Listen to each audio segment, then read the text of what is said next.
Hey everybody, this is my thoughts on when game developers get complacent. This is a problem that has always existed, but it's gotten worse and worse over the past couple of decades, and with no end to that mindset in sight, it's only going to become more of a problem from here on out, at least until eventually we have some massive technological shift, such that it requires developers to completely rethink everything they know about game design, which is probably not going to happen, because it certainly didn't happen when motion controls became a thing, and it certainly didn't happen when VR became a thing. So about the only thing that will completely stop the whole complacency problem is if we have another 1983 style industry crash, which is probably also not going to happen, but it's a lot more likely than that massive technological shift that requires everybody to completely rethink everything they know about game design. So I guess we'll just have to wait and see what happens on that, but what exactly do I mean by complacency? Because that can come in many different forms. One of the easiest forms to identify is when a developer just continues to re-release the same game over and over and over again without actually doing anything significant to it, or without doing anything new at all in the intervening years. This is where people will immediately say, oh, you mean what Rockstar is doing? Exactly what Rockstar is doing. In the past decade, they have released exactly 3 games: Max Payne 3, Grand Theft Auto 5, and Red Dead Redemption 2. And everything else they've produced over the intervening decade has just been a re-release of an older game. Meanwhile, if you go for the decade between 2000 and 2010, they were a whirlwind of new releases, from, of course, the Grand Theft Auto series from 3 up until 4, as well as stuff like The Warriors, Midnight Club, the Manhunt series, Red Dead Revolver, and Red Dead Redemption. Hell, they even made a table tennis game for the Wii and a music mixer for the PSP and iOS. And yet, over the last decade, they've just re-released the same shit over and over and over again, and they've been doing perfectly fine on that, because they make all their money from GTA Online and Red Dead Online now, and that's all they care about. They achieved massive financial success with Grand Theft Auto 5, and then just decided to rest on their laurels and play it safe from then on out. And don't give me any of that shit of, oh, DW, it takes a long time to make a game as good as Grand Theft Auto 5 or Red Dead Redemption 2. Rockstar is a huge company with multiple offices all over the place. They could very easily branch out and do multiple game projects at once, and instead they just are content to re-release the same game over and over and over again on multiple different systems, because they know that people will just keep buying Grand Theft Auto 5 over and over and over again and spending more and more money on the microtransactions, and they don't actually need to make a new game anymore. I mean, hell, they barely even do anything to maintain GTA Online and Red Dead Online and are still raking in tons of money from all the microtransactions. It's just absurd. And this is also why you see so many developers and publishers switching over to the games as a service model, because you can basically maintain a small team that doesn't need to be paid anywhere near as much once you've got a game out that is raking in money hand over fist for doing basically fuck all. Sad part is you really can't even blame them for doing that, because it's just plain good business sense. They're minimizing expenses and maximizing profits. You really can't blame them for doing that as a company. But at that point, are you really a game developer anymore? No, not really. You know what? I never really thought I would say this in defense of Bethesda Game Studios, but at least while they're re-releasing Skyrim over and over and over again, they are still actually producing new games. They put out stuff like Elder Scrolls Blades and Fallout 4 and Fallout 76, and Starfield comes out later this year. So their games may be giant piles of garbage, but at least they're releasing new games instead of just sitting there and re-releasing Skyrim and doing nothing else. But let's be honest, that's not exactly a high bar to clear. And speaking of bars that aren't really high to clear, there's also the matter of complacency with regards to finding a particular formula and then not deviating from that formula for quite a long time. This one is certainly less egregious than just re-releasing the same game over and over again and not actually making anything new, but that doesn't mean it's not disappointing. Look at From Software, for example, the developer of several of the games you have seen throughout this video. As you can see from that, they used to make a pretty good variety of games, from first-person dungeon crawlers like King's Field or Shadow Tower, to JRPGs like Enchanted Arms or the Lost Kingdoms games or Evergrace,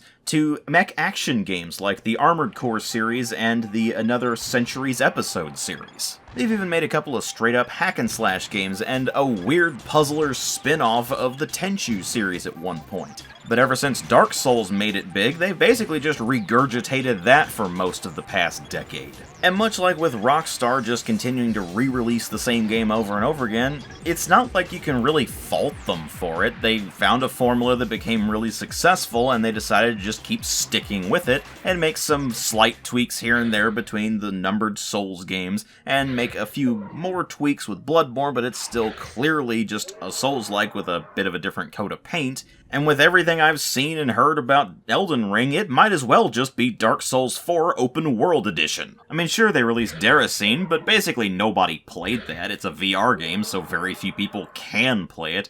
And Sekiro's Shadows Die Twice at least plays noticeably differently than the Dark Souls games and Bloodborne, but that's only 2 games out of the 7 games they've released in the past 8 years. Compare that to the previous 8 years, where not only did they release 31 games, but there was a lot of variety there. There were Souls games included, specifically Demon's Souls and Dark Souls 1. There were several Armored Core games. There were several Another Centuries Episode games. There were a couple of games for the DS. There were a couple of extra King's Field games that pretty much nobody remembers. There were games like Chrome Hounds and Enchanted Arms, and Metal Wolf Chaos, which is legendary at this point. But no, From Software is now just that studio that made Dark Souls, and that's basically what everybody expects them to make at this point, so that's basically all they've made for the past 8 years.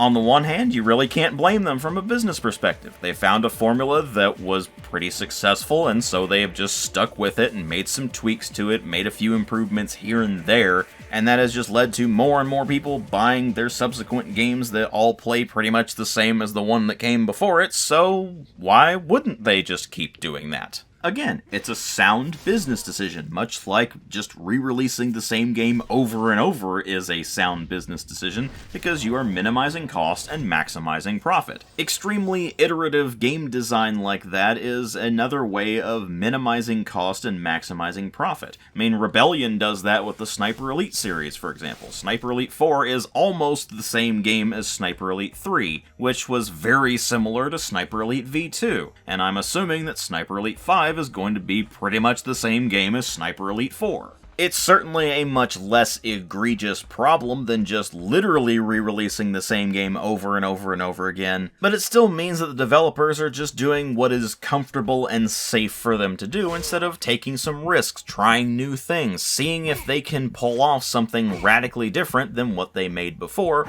or revisiting something they did before and trying to make it work or outright better if it was already good. Especially if the current market is noticeably lacking in these things. I mean, do we get first-person dungeon crawlers anymore? Well, we do get some indie dungeon crawlers in that tile-based style, like, say, Eye of the Beholder and all that, with more recent entries being stuff like Legend of Grimrock and all that. But games like, say, King's Field, or Shadow Tower, or Eternal Ring? No, we don't get those anymore. We haven't gotten those for a long time. Closest thing I can think of is Underworld Ascendant, and that was really styled a lot more after Ultima Underworld than anything else, and people basically forgot that game existed. Would a new dungeon crawler in the style of King's Field, Shadow Tower, Eternal Ring, etc. be successful these days? Honestly, I don't know. It was always a relatively niche genre to begin with, but who knows? There's always a chance that it'll be a mega hit. I mean, nobody really expected the Souls series to kick off like it did, and, well, here we are. But regardless of whether it was successful, it wouldn't really matter as much because it wouldn't be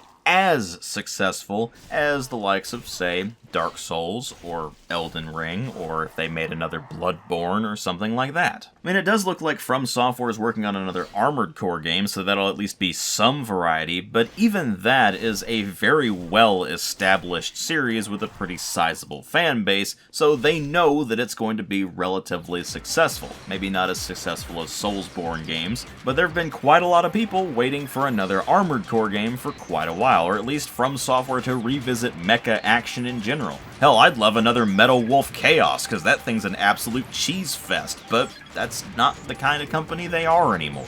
And I think that's ultimately what this argument boils down to, regardless of the type of complacency you see, whether it's just re-releasing the same exact games over and over again, or regurgitating the same formula over and over again, just playing it safe. That's the real sticking point, is that they're all just playing it really safe, and thus aren't really trying anything new or fresh or exciting or experimenting with game mechanics or experimenting with story or storytelling anymore. And when that kind of mentality starts to infect the wider gaming industry, it ultimately just contributes to a feeling of stagnation. Like the industry is just kind of treading water. It's just stuck in a rut and doesn't really know where it wants to go from here. All they know is that there's certain things that currently make money, and that's just what they stick with. This is also why it's so frustrating when something comes along that's a bit of a reimagining of things that came before, or just does things that came before really, really well, but we haven't seen that kind of thing in a long time, like, say, the resurgence of the boomer shooter genre, where, for a very long time, we were stuck with first-person shooters pretty much all playing like Call of Duty, and that becoming extremely stagnant extremely quickly. Then boomer shooters came along, like, say, Dusk or Medieval and stuff like that, which reimagined the classic mechanics with a new fresh take on things, and that was a massive breath of fresh air. But now we're starting to see the stagnation set in, where you're getting more and more boomer shooters that just regurgitate things that came before, and while they may certainly do things very well and be very fun in their own right, it's difficult to really get excited for that kind of thing anymore. I mean, I look at games from, say, the late 80s on through the 90s and into the very early 2000s, and I see tons of experimentation and innovation, completely different ways of trying to program engines, a lot of which was so jank that it just doesn't work anymore. And even though a lot of those games are really frustrating to try to get working these days, and even though a lot of them have a ton of jank that you have to put up with, and a lot of really bad design decisions to put up with, they're generally a hell of a lot more interesting than most of the stuff that gets released these days, because at least they were trying different things back then. That's why when something like the remake of Live Alive was announced, I was actually legitimately interested and excited for that, because not only did Live Alive never make it to the West,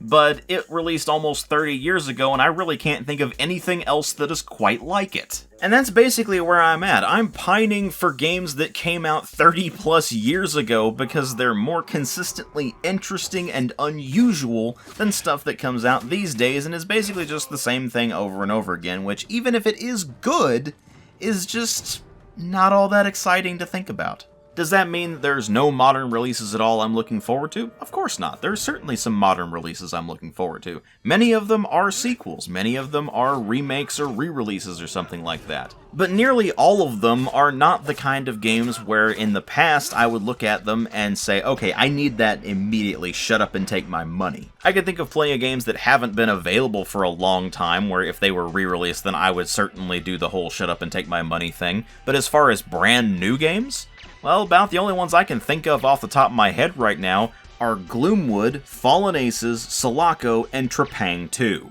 Are any of them all that innovative? Not necessarily, but they're the kind of thing we really don't see all that much anymore. Sulaco and Trepang 2 play a lot like Fear, especially Trepang 2 from what I've played of the demo of that. Fallen Aces has the cool comic book aesthetic going on, and it's basically a first-person brawler, which we really don't get a whole lot of either. And then Gloomwood is this eclectic mix of survival horror elements with games like Thief and Deus Ex and all that sort of thing, and that's just really cool to think about, and I played the demo of that, and the demo was pretty fantastic, so I'm definitely looking forward to it. And while I'll readily admit that I'm really not an upbeat person at all, and as such, it's pretty difficult for me to get excited about much of anything, video games were one of the relatively few of my hobbies that I could reliably find things to be excited about up until about the last 10 years or so. And in addition to things like blatantly anti-consumer practices and such that just drag down the industry as a whole, a lot of that lack of excitement has come from just how stagnant the game industry has gotten, how complacent so many developers have become, to where they'll just stick to whatever they've already done and just regurgitate it, or they'll stick to whatever the current gaming trend is and just try to ride that wave until eventually it collapses. Because a lot of developers, and especially publishers these days, don't want to take any risks at all. They just want to make guaranteed money, and they can make guaranteed money by just regurgitating the same things over and over and over again,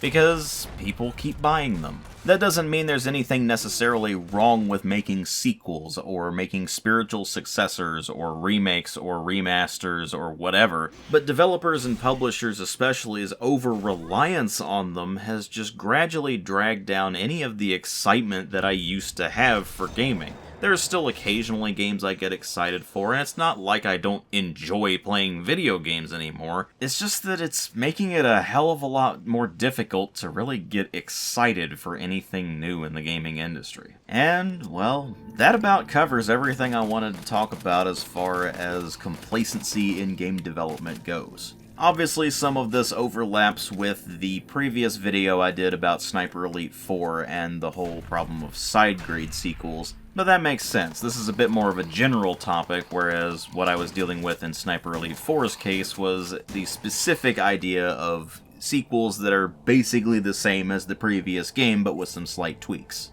If there's anything you'd like me to clarify or you want to have a discussion in the comments, feel free to drop some comments below. And if you like the kind of videos I make, please consider supporting the channel on Patreon. All the revenue from that goes directly back into the channel. If you can't afford to or don't want to, that is perfectly fine, I understand. But the option's there if you're interested. Thanks again for watching, and I will see you all in later videos.